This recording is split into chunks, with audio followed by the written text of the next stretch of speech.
আসসালামু আলাইকুম রহমতুল্লাহি ওবরকাতুহু। সম্মানিত দর্শক, বাংলাদেশের রাজনীতিতে আবার হঠাৎ করে ডিপ স্টেট যে শব্দটি বা থিওরিটি সামনে চলে এসেছে। আপনারা সবাই জানেন যে অন্তর্বর্তীকালীন সরকারের অত্যন্ত প্রভাবশালী উপদেষ্টা জনাব আসিফ মাহমুদ সজীব ভুঁইয়া, যিনি এককালীন কিংস পার্টি এবং এখন সংসদের অন্যতম বিরোধী দল এনসিপি, সেই এনসিপির প্রধানতম মুখপাত্র, এবং তিনি অবশ্যই জুলাই আগস্ট যে বিপ্লব, সেই বিপ্লবের প্রধানতম মাস্টারমাইন্ড ছিলেন, রাজপথের মাস্টারমাইন্ড ছিলেন। তিনি যে কথাটি বলেছেন তা হলো, ডিপ স্টেট যারা পরিচালনা করেন, ডিপ স্টেটের যারা হর্তাকর্তা, তারা অন্তর্বর্তীকালীন সরকারকে বলেছিল যে 2029 সন পর্যন্ত ক্ষমতায় থেকে যাওয়ার জন্য, এবং ডিপ স্টেটের সেই কর্তা ব্যক্তিরা সরকারকে ইনফ্লুয়েন্স করেছিল, প্রভাব করেছিল যে বিএনপির হাতে ক্ষমতা দেয়া যাবে না। সরাসরিভাবে না বললেও অর্থ যে 29 সাল পর্যন্ত যদি ক্ষমতায় থাকে তাহলে ইলেকশন হবে না, আর ইলেকশন যদি না হয় তাহলে বিএনপি ক্ষমতায় আসতে পারবে না।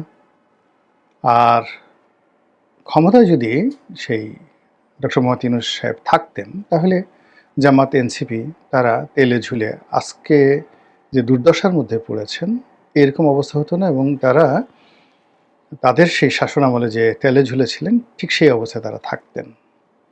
তো এই যে তার যে বক্তব্য অলানে ছাড়েন, এই সময়টাতে তিনি কেন বললেন, রিজনটা কি?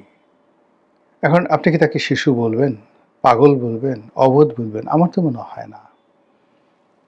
যারা রাজপথে আন্দোলন করেছেন, আন্দোলনকে একটি গণ অভ্যুত্থানে রূপান্তরিত করেছেন, এবং সেই গণ অভ্যুত্থানকে একটি সশস্ত্র আন্দোলনে রূপান্তরিত করার যাদের ব্যাপক প্রস্তুতি ছিল, এবং চলাকালীন সময়ে এরকম অনেক সহিংস ঘটনা ঘটেছে, যে ঘটনার জন্য ওই সমাজের আন্দোলনকারী তাদেরকে অনেকেই দায়ী করছেন।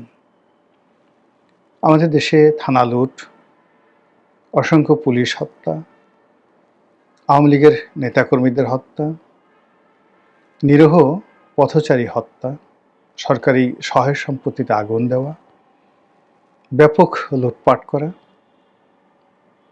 মানুষের বাসা বাড়িতে আক্রমণ চালানো, মব তৈরি করা, ডাকাতি করা, মামলা বাণিজ্য করা, মানুষকে ধরে ধরে থানায় এনে পিটুনি দিয়ে তারপর তাদের বিরুদ্ধে হত্যা মামলা দিয়ে জেলখানায় পাঠানোর মতো যে গুরুতর অফেন্সগুলো ঘটেছে, ক্রিমিনাল অ্যাক্টিভিটিসগুলো ঘটেছে, এগুলো বিচার না করা পর্যন্ত আমাদের এই সমাজে স্বাভাবিকতা আসবে না। ফলে সরকারের যারা মন্ত্রী, তারা যেভাবে জুলাই আগস্ট বিপ্লবের সময়টিতে যে সকল হত্যাকাণ্ড হয়েছে, বিশেষ করে পুলিশ হত্যা, সেগুলোর বিচারের ব্যাপারে মাঝে মধ্যে কথা বলছেন। আবার একটু পরে কি মনে করে বা কিসের ভয়, কিসের আতঙ্কে বলছেন যে না ঠিক আছে, ওই সময় যা কিছু হয়েছে এগুলোতে আমরা ইন্ডিমিনিটি দেব, এই কথা বলছে। কিন্তু সঙ্গে সঙ্গে আবার পুলিশের পক্ষ থেকে, যেমন পুলিশের আইজিও বলেছেন যে পুলিশ হত্যার বিচার হবে। এই জিনিসগুলো চলছে। ২ নম্বর হলো যে জুলাই সনদ স্বাক্ষর, জুলাই সনদকে আইনে রূপান্তরিত করার জন্য প্রেসিডেন্সিয়াল অর্ডিন্যান্স, এবং সেই জুলাই সনদ সংসদে হুবহু পাশ করে এটাকে আইনি ভিত্তি দেওয়া, এটা নিয়ে জামাতের সঙ্গে, এনসিপির সঙ্গে এখন বিরোধ রীতিমতো তুঙ্গে। নতুন আরেকটি সমস্যা দেখা দিয়েছে, সেটা হলো গণভোট নিয়ে। সরকার বলছে যে এই গণভোট অবৈধ ছিল, কাজেই এই গণভোট যেটা করা হয়েছে এটি পার্লামেন্ট আইনের মাধ্যমে তারা বাতিল করবে। আর এটা নিয়ে জামাত এবং এনসিপি তারা সঙ্গতি করে জানে যে এই কাজগুলো যদি না হয় তাহলে তারা সবাই বিপদে পড়বে। জুলাই সনদ যদি বাস্তবায়িত না হয়, পর্দার আড়ালে, আন্ডার হ্যান্ডে ডক্টর মোহাম্মদ ইউনূসের সঙ্গে জনাব তারেক রহমান সাহেবের যে সকল সমঝোতা হয়েছে সেগুলো যদি বাস্তবায়িত না হয়, তারা মারাত্মক বিপত্তিতে পড়বে, তারা জানে। অধিকাংশ যদি পুলিশ হত্যার বিচার শুরু হয়, তাহলে কারো পিঠের চামড়া থাকবে না।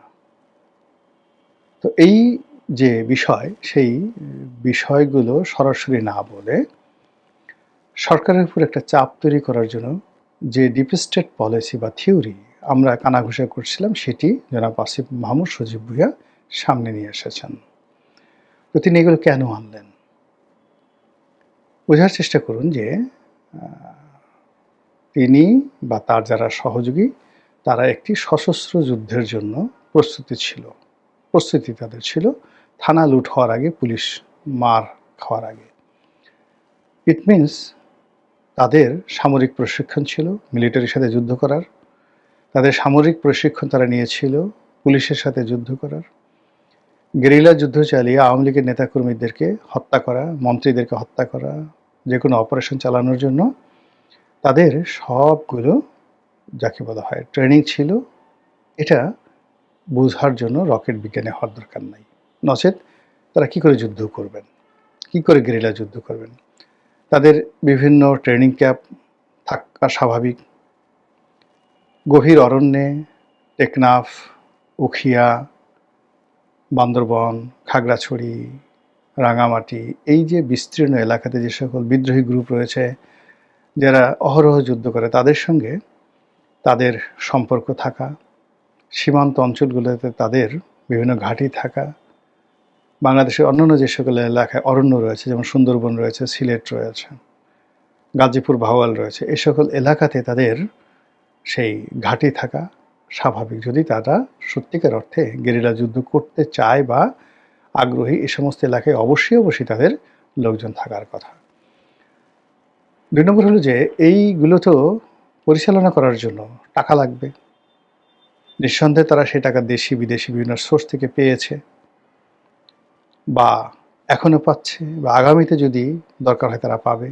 এটা একটা অমীমাংসিত বিষয়, হিউজ কোশ্চেন।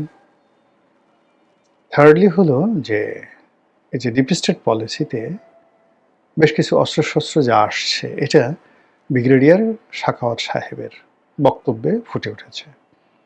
তিনি স্বরাষ্ট্রমন্ত্রীর দায়িত্ব থাকাকালীন সময় যেটি বলেছেন যে 7.65 বোরের যে স্নাইপার রাইফেল, এই রাইফেল বেসামরিক লোকের হাতে আসলো কি করে। জুলাই আগস্ট ওই সময়টাতে এখান থেকে প্রচুর গোলাগুলি হয়েছে। এগুলো সাধারণত পুলিশের কাছে আছে আর আছে সেনাবাহিনীর কাছে, কিন্তু এই অস্ত্র বেসামরিক নাগরিকদের কাছে কি করে এলো। আর এই ধরনের অস্ত্রের এই মানে যাকে বলা স্নাইপার রাইফেলের এই অস্ত্রের যে গুলি, এই গুলিতে আনসার এবং পুলিশ সদস্য কি করে নিহত হলো। বোঝার চেষ্টা করেন কোথায় গেছে। ইট মিনস যে বেসামরিক যারা জনগণ রাস্তায় ছিল, এখন সেটা ছাত্রলীগ হতে পারে, সেটা এই আন্দোলনকারী হতে পারে, তাদের হাতে প্রচুর স্নাইপার রাইফেল ছিল। সেগুলোর সংখ্যা কি হাজার খানেক, না 10,000, না 20,000? আমাদের দেশে সেই 10 ট্রাক অস্ত্র মামলা আছে না? তো উলফাদেরকে যদি 10 ট্রাক অস্ত্র দেওয়া হয়, তাহলে একটা দেশের রাষ্ট্রের বিরুদ্ধে, বাংলাদেশের মতো একটা রাষ্ট্রের বিরুদ্ধে কেউ যদি গেরিলা যুদ্ধ করতে চায়, তাহলে তার অন্ততপক্ষে 100 ট্রাক অস্ত্র তাদের কাছে আছে। একটু লোড করে দেখেন তো যে স্নাইপার রাইফেল একটা ট্রাকে কয় হাজার বা কয়শো রাখা যায়, আমি বলতে পারবো না। তো এই যে বিপুল পরিমাণ অস্ত্র থাকার সম্ভাবনা, তার সঙ্গে যদি আবার থানা লুট করা এবং এসএসএফের অস্ত্র ছিনিয়ে নেওয়া, এমনকি অন্যান্য বাহিনীর অস্ত্র ছিনিয়ে নেওয়া, এরকম অস্ত্রের সংখ্যা কত? Not less than 10,000। যেটা কাগজ কর্মে আছে 10,000। আর কাগজের বাইরে যে সকল থানায় ধরেন অনেক প্রাইভেট অস্ত্র জমা আছে, সেগুলো তো লুট হয়ে গেছে, তা তো আমরা এখনো ডিটেলস জানি না। তাহলে এই ডিপ স্টেটের যারা লোকজন, তাদের হাতে আসলে কত অস্ত্র আছে, এবং এই অস্ত্র বর্তমান সরকারের জন্য রীতিমতো অশনি সংকেত। তো সেই অশনি সংকেত বুঝিয়ে দেওয়ার জন্য জানিয়ে দেওয়ার জন্য আসিফ মাহমুদ সজীব ভুঁইয়া সরকারের উদ্দেশ্যে যদি আবার সেই ডিপ স্টেটের যে থিওরি সেটি তুলে ধরেন বা সে কথা স্মরণ করিয়ে দেন, এর অর্থ যে সেই অস্ত্র তো এখনো জমা দেওয়া হয়নি, অস্ত্র উদ্ধার করা হয়নি, ট্রেনিংও জমা দেওয়া হয়নি, যারা প্রস্তুতি নিয়েছিল তাদেরকে অ্যাসার্টেন করা যায়নি। যেমন শান্তি বাহিনীর সদস্যদেরকে পুনর্বাসিত করা হয়েছে, এদেরকে পুনর্বাসিত করা হয়নি। এবং আপনি দেখবেন যে অনেকগুলো মানুষ আমাদের সমাজে ভীষণ রকম উগ্রতা ছড়িয়ে পড়েছে। কোনো একটা মানুষের পকেটে যদি টাকা থাকে, অস্ত্র থাকে, গোলাবারুদ থাকে, ট্রেনিং থাকে, ওর ভাবসাবই আলাদা। এই সমাজের এখন সেই গত 17-18 মাসে অনেকগুলো মানুষ, একজন দুজন না, হাজার হাজার মানুষ, টেকনাফ থেকে তেঁতুলিয়া পর্যন্ত অলনে ছাড়েন, তারা সবাই খুব সাহসী হয়ে পড়েছিল। এখনও তাদের সে সাহস আছে। তারা এসপিকে ধাক্কা দিচ্ছে, ডিসিকে গালাগালি করছে, ওসিকে তো পাত্তাই দিচ্ছে না। এরকম ঘটনা গত 17 মাসে কত হাজার ঘটেছে। তার যদি ট্রেনিং না থাকতো, তার যদি অর্থ না থাকতো, তার যদি অস্ত্র না থাকতো, এই কাজগুলো তার করার কথা না। কেবলমাত্র শক্তি দিয়ে কাজ করা যায় না। There is a sign, there is a line. তো আসিফ মাহমুদ সজীব ভুঁইয়া ডিপ স্টেট পলিসির যে সূত্র তিনি বলেছেন, কথা তিনি বলেছেন, তিনি এমনি এমনি বলেননি।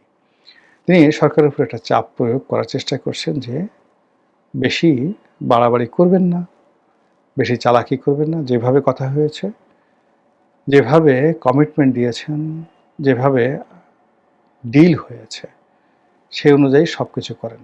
জুলাই সনদ থেকে সব কিছু। আদারওয়াইজ ওই যে ডিপ স্টেট, ওই দেখা যায় তাল গাছ, ওই আমাদের গা, ওইখানেতে বাস করে কানাবগির ছা। বুঝতে পারলেন কিছু?